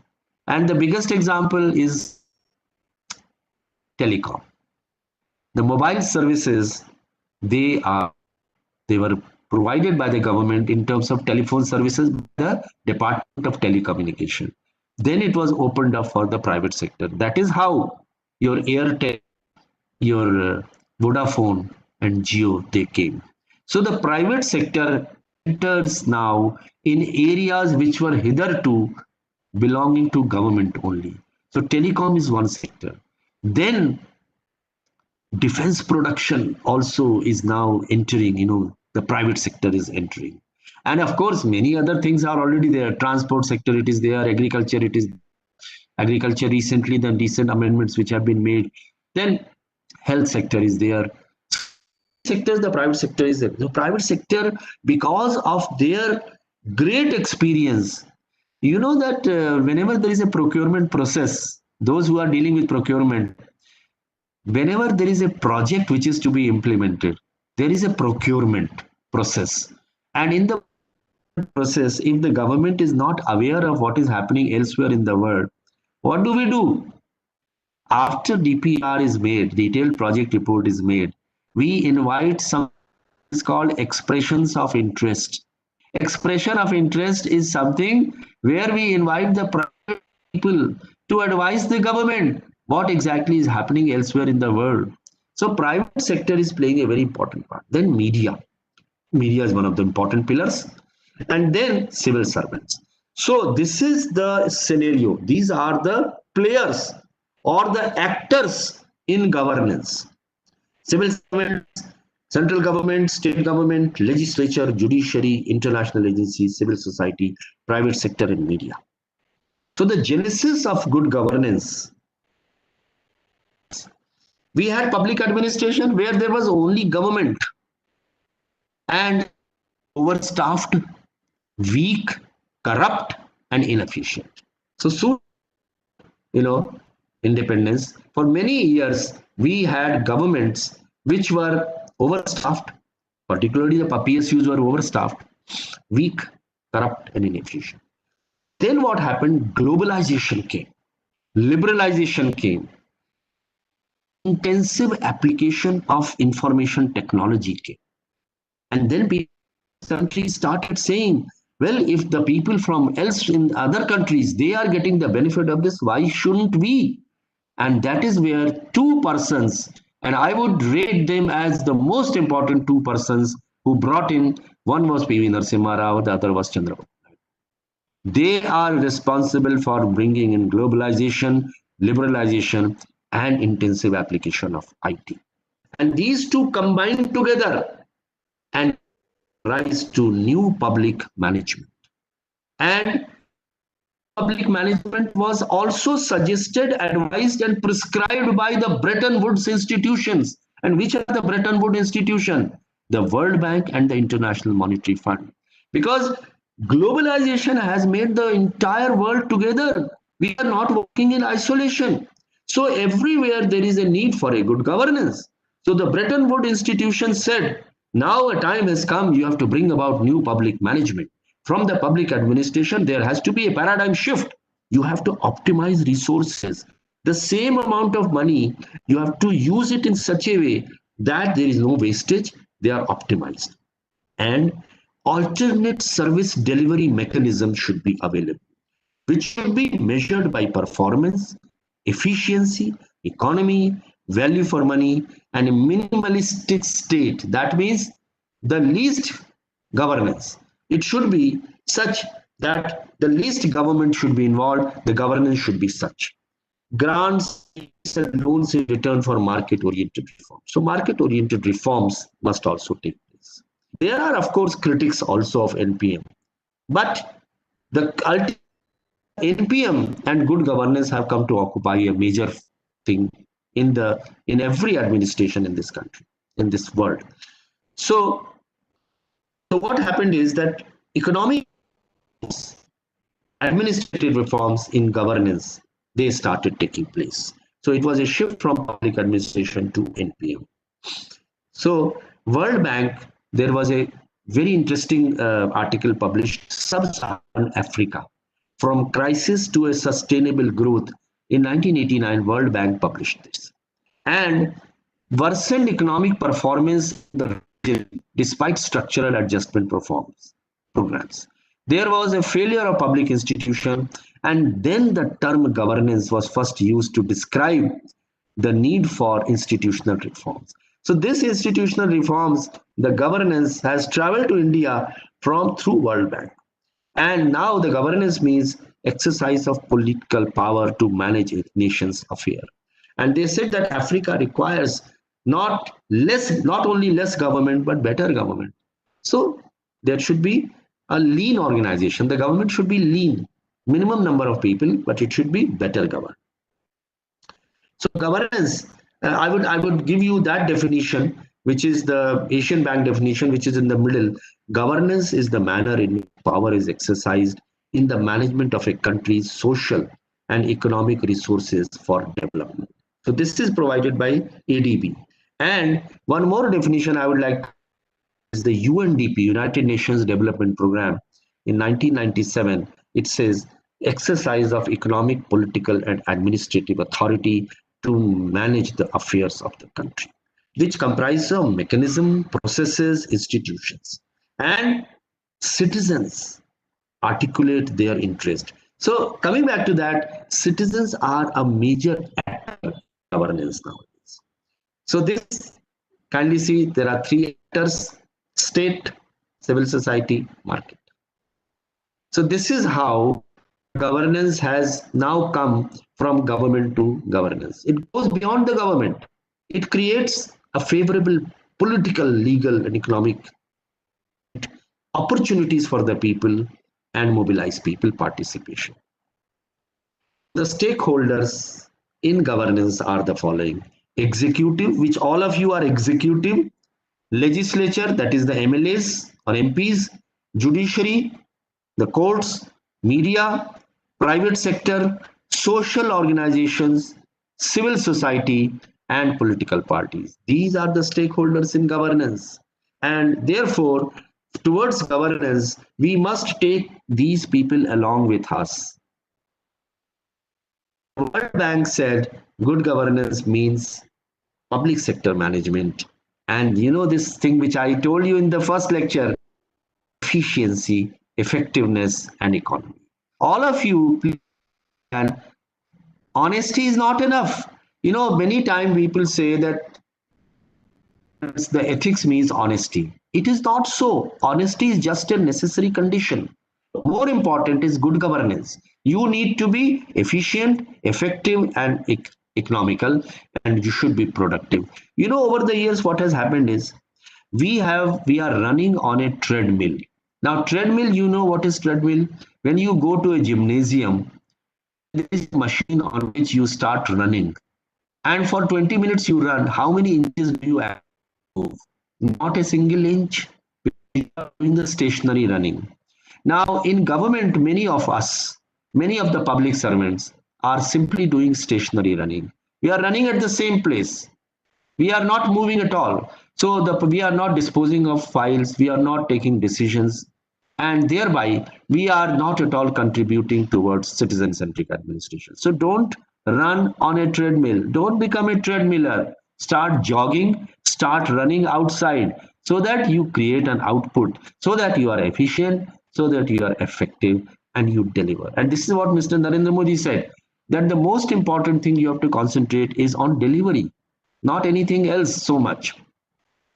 So the summary is of the governance is that public administration led to goals to the governance, and then NPM was brought in, that is management, where you involve the civil society and the market, and ultimately then the government moved from government to governance, and then to good governance. So the step have been like this: from government to governance, governance to good governance. So this is how we have to move. So the components of good governance, you have already seen that but I will just mention the four-dimensional framework prescribed by the World Bank. One is public sector management. Public sector management means that public sector, which comprises of the government departments and the PSUs also. So the public sector enterprises should be moved towards privatization, moves towards PPP models so that they are strengthened. The second is that public investments, budget planning, economy should be done more prudently and have less number of people in the government. So civil service reforms manage less but manage better. So this is public sector management and improve the efficiency of public institutions. The second is accountability. Accountability is the heart of governance and it means responsibility. That the public officials, we are responsible for our actions. So this particular thing, concept of exit and voice, these two became important for the first time. Then legal framework for development, that was brought in. So rule of law was a legal dimension, very important thing. Then transparency, and one more thing was corruption. So corruption should be minimized, an important aspect of good governance. So good governance, we have seen these 8 ingredients. I will skip this because you already are aware about it. This we have already learned 8 things. So you should aim to prioritize that the government institutions remain important. You must bring in reforms in the functioning so that the public service delivery always improves. So let me just talk about how good governance has taken place in India. So there was a conference of chief secretaries and chief ministers. One was in 1997 and then subsequently also, which deliberated on improving governance. It chalked action plan for accountability and citizen-friendly government. It formulated certain steps to be taken by the government. Then good governance initiatives, they said decentralization must be there, citizen charter must be there. Sevottam is citizen charter improvement. Then result framework document and the civil services improved. So this is how it was done. And then four more things where I was saying that Andhra Pradesh has done very well. Code of governance, state of governance report, redressal of grievances, e-governance, and accountability. So this is the model code of governance, and accountability, transparency, service delivery, technology, system improvement, financial budgeting, public service morale, incentives, corruption, anti-corruption measures, and rule of law. This is the basis of governance in this country. So I will now come to especially the social accountability, where a lot of work has been done in Andhra Pradesh, Maharashtra, and Kerala also.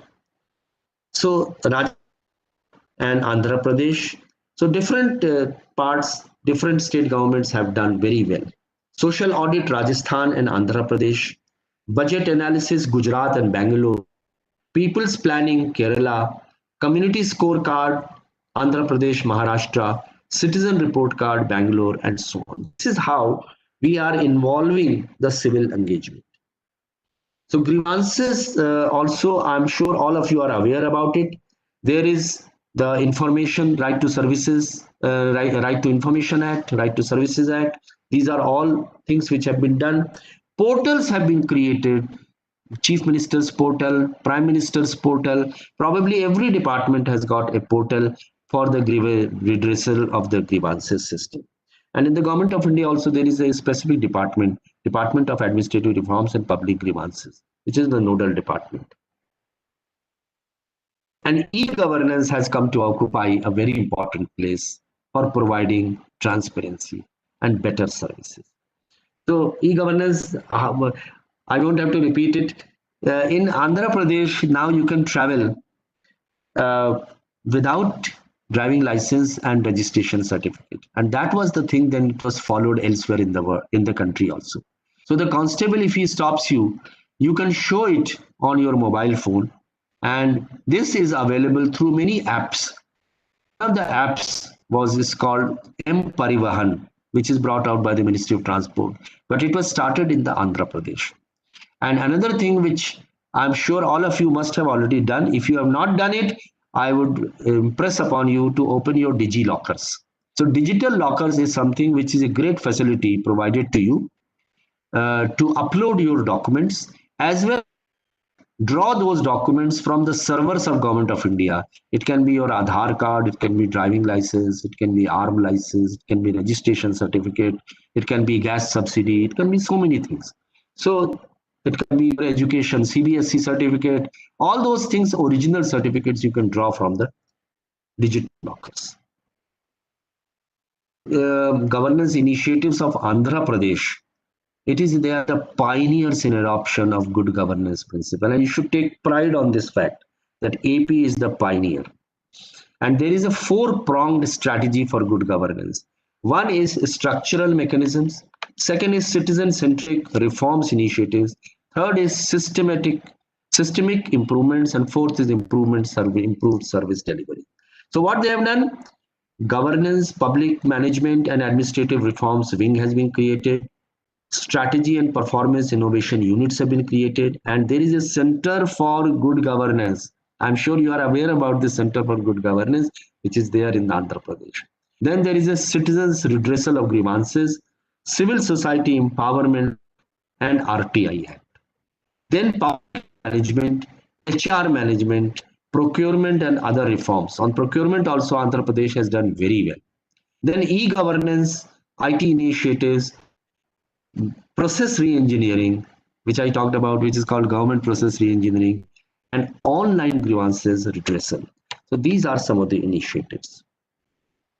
So I will just briefly touch upon the new public management, where again I will tell you what exactly we have done, and then I will show you one very interesting comparison, analogy of fire with corruption. And therefore, all steps must be taken to see that we remain a corrupt free organization, because that is one of the very important areas again. Besides, as I said, efficiency and effectiveness, corruption is also eating away this country. So the good governance initiatives should also aim at that. New public management, NPM was viewed as a new approach to management way back in 1970s in United Kingdom. So what was happening was that there was insufficient in public administration. People were not getting justice. So United Kingdom introduced the concept of in 1970 of new public management. And there were critics actually who were criticizing the unsatisfied public sector performance. That is public servants' performance. So public service sector of organizations, they were suffering loss, running in loss, like Air India.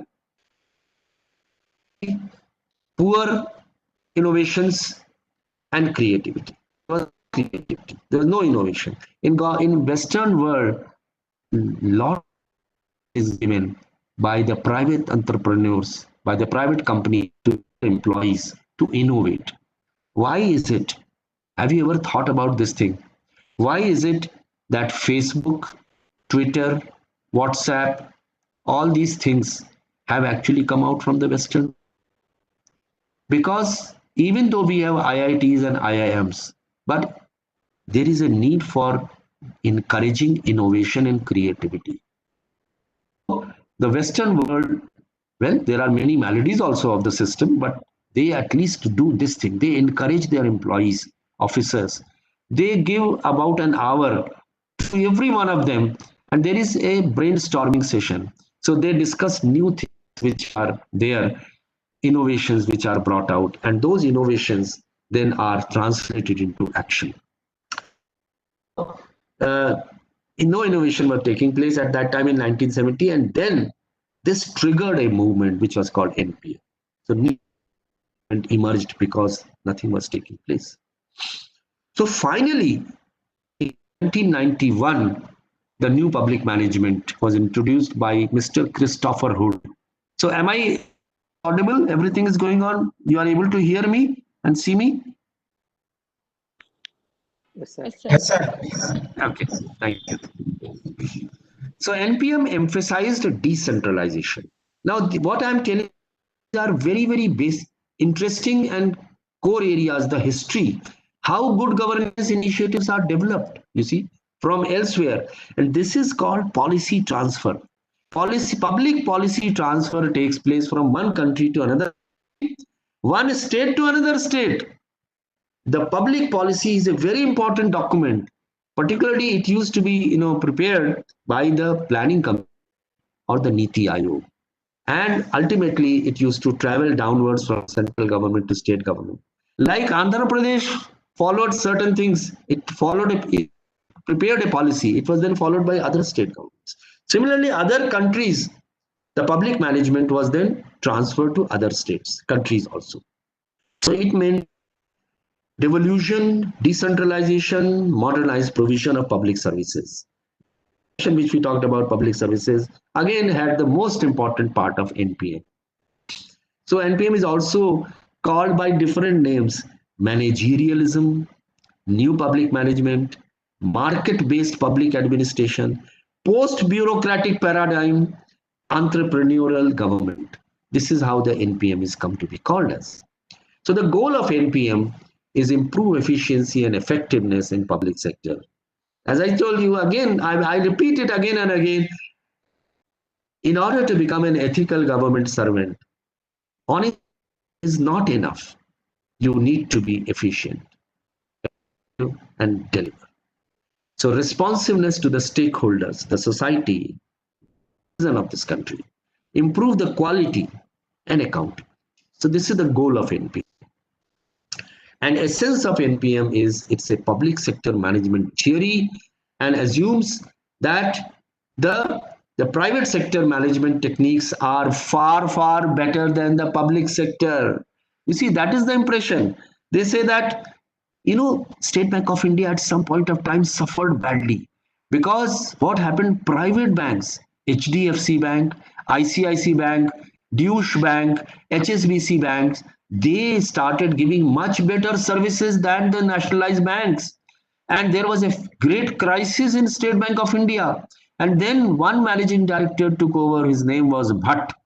And he took upon himself the challenge of bringing about a change management in the State Bank of India. He reversed the thing, and that was done through a process of change management. Then he brought it as efficient as private sector. So the general perception is that the private sector is far, far more efficient than the public sector. Therefore, NPM was required. So in order to improve the performance, the public sector should adopt practices and management techniques which are in business sector. For example, adoption of market mechanism, compulsory competitive tendering contract, privatization of public corporations. So we are slowly moving towards the NPM and the good governance. Many work has been done on good governance. So professionalism must come in public sector. The existence of performance measure should be there. Then emphasis on output. What is being delivered? How many files am I disposing of in a day? How many papers the typist is a day? So the output and the outcome, everything should be in black and white, and you should measure that. When you are sitting in a government, you must see to it that the output and outcome of every official working under you is up to the standard, up to the norms fixed by you. Then split of organizational unit. If it is a huge unit, it should be splitted up. One example, for example, the power boards, Bijli board, this is called electricity boards. The electricity boards were split into 3 units. Discoms they are called. So when it becomes a huge organization, it should be broken up. Adoption of private sector mechanism, management style into public sector, because private sector works better. And then discipline and economic use of resources, because you cannot increase the taxes beyond a certain limit. The same funds are available, the same taxes are available. You have to use them economically. That was also an aim of NPA. Then done by Hood. Then there was another thinker, Matthiasen. So he said we must focus on efficiency, effectiveness, and quality of service. Then the replacement of highly centralized, it should be decentralized. He said it is too centralized, too hierarchical structures. You should decentralize. And the flexibility to explore alternative to direct public provision and regulation. So it should not become too stringent regulation. There should be flexibility and it should become cost effective. Because a customer or a citizen who comes to you, he would like to get better service at a lower cost. Should be cost effective and less time consuming. And a focus on the efficiency in the private sector, public sector, and capabilities should be improved. I told you that there are three things which are important for all the public servants. An able public servant must have knowledge, skills, and attitude. Go on earning, learning new skills. Whenever someone sends you for training, always attend it. That helps you in widening your horizon, learning new things. And the skills, as I told you, they are the real power. Even when you retire, people, your organization may call you sometime saying that that fellow was having a lot of skills. Even though he's retired, call him because he will give us a lot of advice. So the real thing which you have looked after is power, power of values and power of skills rather than authority. So the business sector management, the private sector management model, because we need to be efficient and competitive, cost effective, competitive, flexible, adaptive, responsive, and customer focus. Customer focus is again, you have to focus on the customer, the citizen of this country. So reinventing government by, this was a third thinker, Osborne and Gabler. They said that steer rather than rowing. Don't just row, steer the government towards your goals. So it should be catalytic, it should ignite, it should be helpful. It should not just start rowing. Rowing is a very, very complacency kind of thing, but steering is taking logic a goal or target. So all of us should work towards that. Don't think that we are salary out of it and we are doing performing. It should be with a distinct aim of providing the best services. It should be community owned government. So empowering rather than serving. So therefore, not only serving but empowering the community. And therefore, the government's aim should be to empower the community. It should be competitive. So competition should be there in service delivery. That tomorrow, if a private sector is giving a particular, the government should be able to provide a better service than that. So that should be the aim. For example, if Airtel is providing that service, then a better service should be given by the BSNL. It should be mission driven. That is transforming rural organization towards mission driven. What is the goal? Ultimately, goal is to help the people and result oriented. So whatever funds you spend, there should be the results also, whether it is in the form of social audit, whether it is cost benefit analysis, and so on. It should be customer driven. It should be enterprise government. It should be anticipatory, that rather than curing the disease, should prevent the disease. And there should be decentralization, and it should be market oriented. So these were some of the things which were in new public management. So new public management is a set of reforms from 1980 onwards. And NPM points out the failures and inadequacy of public performance over time. So NPM, as I told you, that NPM is the thing which is nowadays exercised. So we have to change the attitudes, ethos. We have to improve the efficiency of governments. And some of the good ideas which the private sector has, we should try to borrow them. That is why sometimes, the government servants were given the option of going on deputation for a few years to the private sector, so as to learn new things. And nowadays, there is an induction of certain officers from outside also in government at the joint secretary level. And that is also to bring in private, new ideas in the private sector. So NPM actually reshapes public interaction with the government. It makes customer public service. And at the core of this is the ideological transformation. So we are now going in for transformation sector ethos, competitive. So strengthening, steering, devolving authority, improving performance, control, accountability. Now I will come to the last part, which is the how India, which are the different steps taken by this country. So there is a greater emphasis on adoption of managerial practice of private sector in government. There are many management techniques. For example, the government process re-engineering. It was derived from business process re-engineering.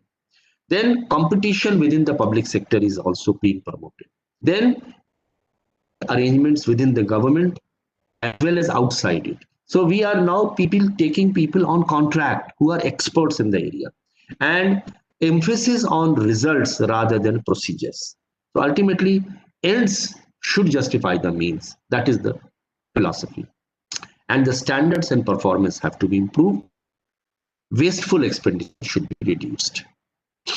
So let me now come to, and I will just mention one more thing, that this particular thing, NPM, was adopted in the United States by Al Gore, who was the vice president. He submitted a report of the National Performance Review, which is one of the greatest report, biggest, best reports I have.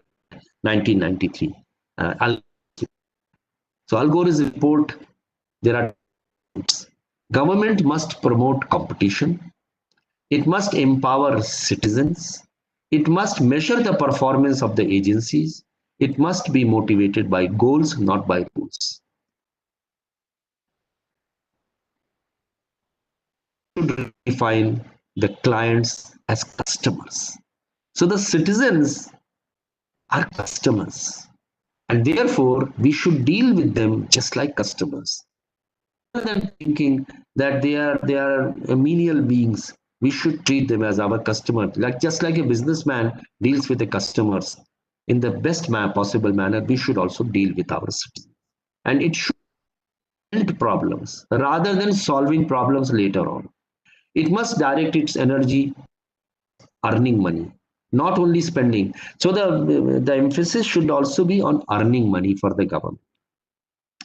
Decentralization must also be there, and market mechanism should be there rather than just bureaucracy. So let me just tell you some of the Indian perspectives. So the Indian perspective was started in 1990. Firstly, slimming down recruitment and trying to cut down the size in government. Then disinvestment of PA and privatization and PPP model. Then having an MOU of the ministries with the public sector undertakings, that so much of targets you have to achieve, and you have to provide competition in the free market.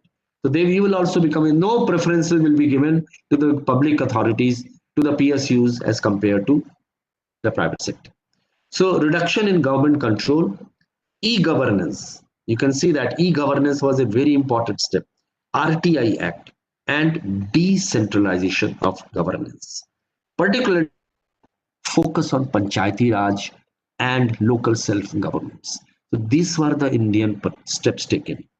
And now, as you know, lateral entry of private sector professional in government is taking place. Only recently, if a number of joint secretaries were recruited in Government of India, they were from the private sector. They were coming on 5 years contract. In order to inject private sector expertise and blood into the government system. And then Digital India campaign. The panchayats, they were all, optic fiber is being laid to all the panchayats in this country. And that is how, and things like e-wallet and Bheem and digital lockers, all those things are being done under Digital India campaign. Then affidavits. I told you requirement of affidavits was dispensed with, removed, and right to receipt.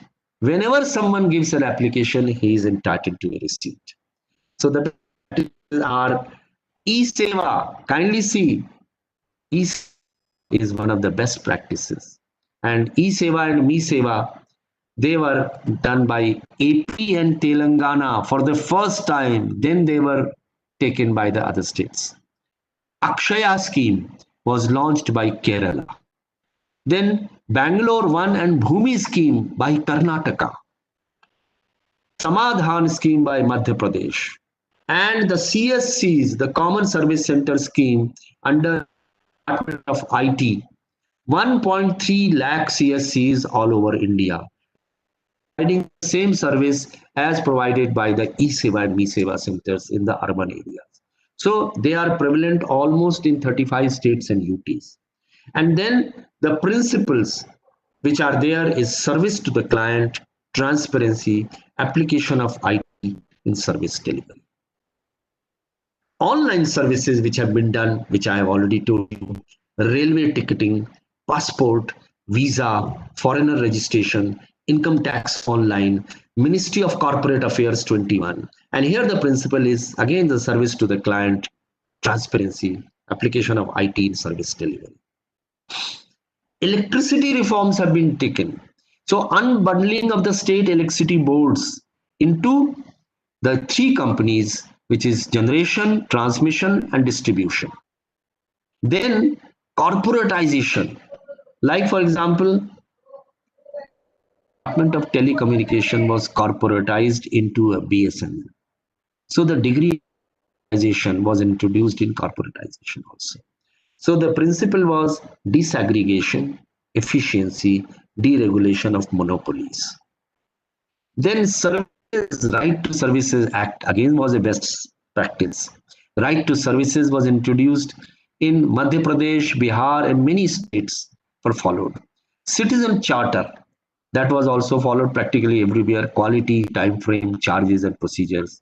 Banking Ombudsman scheme, that was introduced by the Reserve Bank of India. And the quality management certificates, they were introduced in police. So the principles followed were citizen charter, service delivery to citizen, accountability, transparency, and empowerment. Then DBT was also a best practice. So the LPG cylinder subsidy. So largest 12 crore consumers are there, and 4,000 crore savings subsidy leakages were avoided. Because of the direct benefit transfer, the subsidy which was being leaked, about 4,000 crore of subsidy was saved with the help of direct transfer. Then Manrega scheme for providing employment to the landless people inside the villages for creation of permanent assets. Then scholarship. So Manrega was also DBT, and scholarships also is being given to the students across the entire country directly to their bank accounts. So this is how the leakages were avoided. So the principles followed here were efficiency, decentralization, using IT for service delivery, and transparency. Then there were procurement reforms. You remember for the mobiles, the spectrum, the procurement reverse auction and sale auction that was performed. And now the reverse auction is very much common now in GEM, the government e-marketplace. So the reforms were started in auctioning of coal sites, and spectrum, that is mobile. So the principle followed was professional management, efficiency, and transparency. Then there were economic reforms. Economic reforms in India was liberalization, privatization, and globalization. So Videsh Sanchar Nigam Limited, which is the foreign of BSNL, part of BSNL dealing with the foreigners. Similarly, Balco and many companies were disinvested. Not only privatizations, Steel Authority of India Limited, State Bank of India, Air India, they were asked to compete with others. So as I told you, the SBI, Mr. Bhatt came in and he turned the State Bank of India around, and now State Bank of India easily competes with others. Then MOUs with etc. on experimental basis, that the ministry laid down targets and MOUs were between the PSUs and the ministries. So the principle was that the PSU should be professionally managed, there should be efficiency, there should be decentralization, and there should be accountability, corporatization, and privatization. Then, of course, information, that more and more information should be available, transparency should be there, people should participate. So, social media was brought in government. You remember Twitter, Facebook, railways is using Twitter and Facebook by a great amount. And all the passenger complaints, etc. Recently, someone was traveling in Shatabdi train, and the person who was, the caterer, so the person who was distributing food there, handing food there, so after the journey was about to be completed, that boy, there is a trend, sometimes these boys carry a tray in which they ask for money to be dropped, as a alms, you can say. So people, out of service they have rendered, they give some tips to those people. So he was collecting money in a tray, and one of the passengers saw this and he took a photograph, and he mailed that photograph to the railway minister. And by the time this Shatabdi reached the destination, that contractor who was given this contract of giving food on this, he was imposed a penalty of 20,000 rupees for having done that. So social media is coming in a big way in government, in telling the people, informing the people, getting their feedback, improving the services. So this mygovernment.in, Twitter and Facebook. So that has been very helpful in improving the matters in governance. And RTI, of course, is there. So there are certain issues of NPM, but by and large, as I said, NPM is something which is there to bring about improvement in the system. And lastly, I would again mention this thing to you, that try to work in your areas wherever you are working to bring about as many improvements as possible.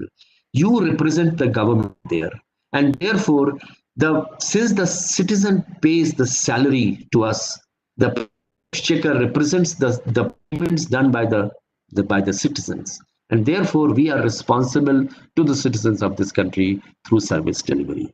So try to bring about all the ingredients of good governance, new public management, and thereby provide much better services. I'm sure if you do that, it will give you an extremely satisfying feeling, not only during service, but also after service. So that was my presentation. If there are any questions, I will be too happy to answer.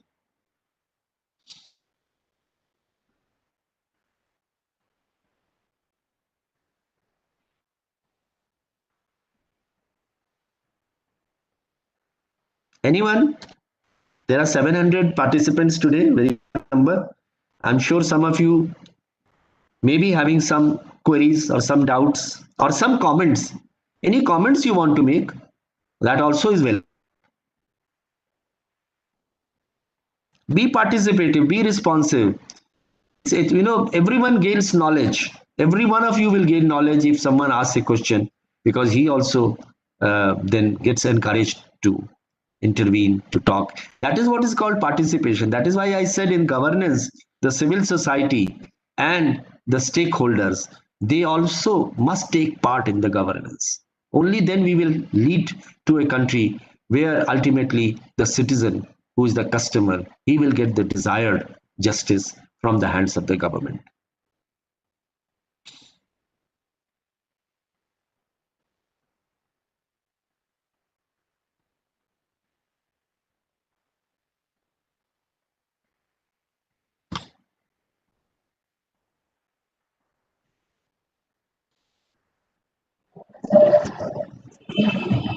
Manoj Kumar. Yes. Sir, Manoj Kumar want to ask something. Yes, yeah, please do. Manoj Kumar garu? Yeah, please do ask.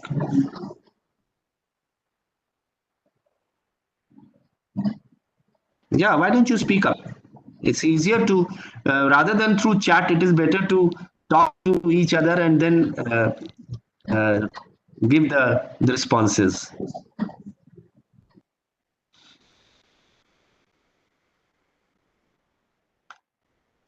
Yeah, please. If your voice is not taking place, then you can ask me a question, political, but somehow can because the chat somehow is not coming. Let me.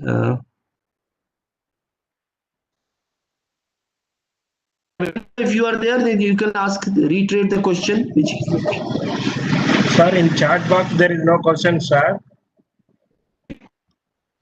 so anyone would like to ask me anything?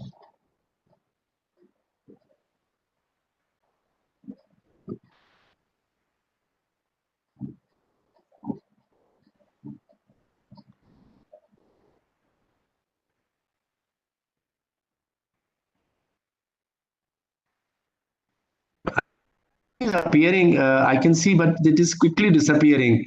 Why don't you ask the question straight away?